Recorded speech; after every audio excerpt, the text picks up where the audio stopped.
కేంద్ర రాష్ట్ర ప్రభుత్వాలు అనుసరిస్తున్న రైతు వ్యతిరేక విధానాల వల్ల రైతులకు తీరని అన్యాయం జరుగుతుందని కేంద్ర ప్రభుత్వం ప్రవేశపెట్టిన రైతు వ్యతిరేక బిల్లును వెంటనే రద్దు చేయాలని డిమాండ్ చేస్తూ వేములవాడ పట్టణంలోని గాంధీనగర్లో కాంగ్రెస్ పార్టీ ఆధ్వర్యంలో సంతకాల సేకరణ కార్యక్రమాన్ని సోమవారం రోజున నిర్వహించారు.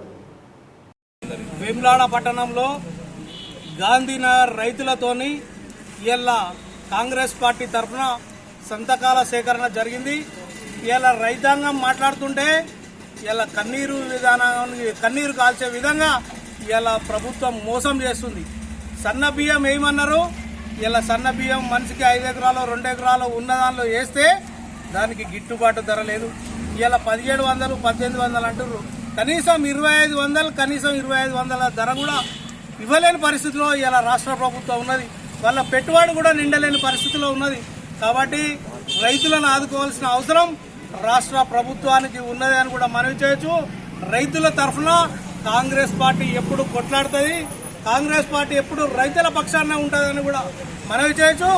వారి కోసం, రైతాంగం కోసం తప్పకుండా కాంగ్రెస్ పార్టీ ఇంకా ఎంతవరకైనా తెగించి కొట్లాడి ఒక రాష్ట్ర ప్రభుత్వాన్ని దిగర్చి ఇలా 2500 పెట్టేదాకా కూడా కొట్లాడుతుందని కూడా మనవి చేయొచ్చు.